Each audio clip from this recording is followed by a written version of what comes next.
મોરબીના લાતીપ્લોટ વિસ્તારના લઘુ ઉદ્યોગકારોએ ચક્કાજામ કરીને વિરોધ પ્રદર્શન કર્યું છે। 40 વર્ષથી વધુ સમયથી વિસ્તારના રોડ રસ્તાઓની દુર્દશાથી પરેશાન વેપારીઓ અને કારખાનેદારોએ તંત્ર સામે આક્રોશ વ્યક્ત કર્યો છે। હાલ ચોમાસાની સ્થિતિમાં અહીં મોટા વાહનો તો ઠીક, નાના વાહનોને લઈને પણ રોડ પર જઈ શકાતું નથી। પરિણામે કારખાનાઓ અને દુકાનોમાં પાણી ઘૂસી જાય છે, જેનાથી વેપારીઓને મોટું નુકસાન વેઠવું પડે છે। અનુક રજૂઆતો છતાં તંત્ર દ્વારા કોઈ કાર્યવાહી ન થતાં અંતે સ્થાનિક લોકો અને ઉદ્યોગકારો આંદોલનના માર્ગે વળ્યા છે। મારું નામ યશભાઈ સોજિત્રા છે। મોરબીના હાલાત તમે જોઈ શકો છો, આંદોલન ગાંધી ચિંતા માર્ગે છે। આ તમામ વેપારી છે લાતીપ્લોટમાં, જે એક સમયે મેન્યુફેક્ચરિંગ હબ ગણાતું હતું, સૌથી વધુ જંત્રી, સૌથી વધુ ટેક્સ, આ તમામ એ લોકો છે। આજે આ તમામ લોકો પોતાના ધંધા બંધ કરીને રોડ ઉપર આવ્યા છે। એનો મતલબ જ છે કે આ લોકોની કઈ હદે લોકો હેરાન થયા છે, હરેસ થયા છે। તંત્ર સામે એટલી માંગ છે, જો તંત્ર હોય તો, જો મહાનગરપાલિકા એકચ્યુઅલમાં હમદર્દ હોય તો, જો લોકોના આસ્કારો લેવો હોય તો તંત્ર ક્યારે આવશે?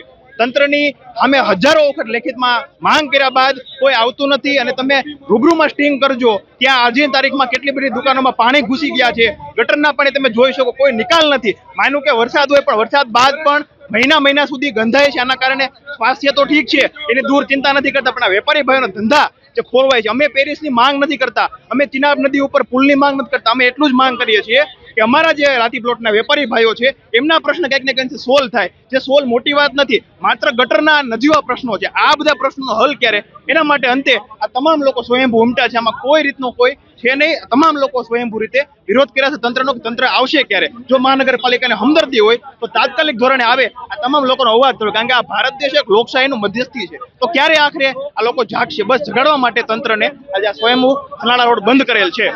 કૌશિકભાઈ, હું લાતીપ્લોટમાં, હું જન્મ થયો ત્યાંથી લાતીપ્લોટમાં છું। 40 વર્ષથી મેં રોડ જોયા નથી, બરાબર।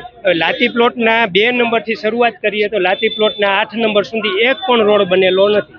હવે હું મારું કલેક્ટર સાહેબને કે કમિશનર સાહેબને એક એવું નિવેદન છે, તમે સાહેબ તમારી પાસે ફોર્ચ્યુનર હોય તો ફોર્ચ્યુનર લઈને આવો, થાર લઈને આવો, કોઈ પણ હેવી વ્હીકલ લઈને આવો, તો એ લાતીપ્લોટ અમારા 7 નંબરમાંથી આમ કન્ટિન્યુ નીકાળીને ઓલા નાકા સુધી પહોંચી શકે એવી પોઝિશન નથી। ચાલવાની તો વાત દૂર રહી, ચાલીને તો જવાની વાત દૂર, કાર લઈને કે મોટા વ્હીકલ લઈને પણ આવી શકાય એવી પોઝિશન નથી। આ આજની વાત નથી, આ ટોટલ સમજો કે 40 વર્ષથી આ પ્રશ્ન છે। તો હવે અમારે વેપાર બંધ છે અત્યારે, તો હવે બંધ કરી, શટર બંધ કરીને બીજા ગામ વહી જવું કે અહીંયા રોકાવું, એવો પ્રશ્ન છે અમારો।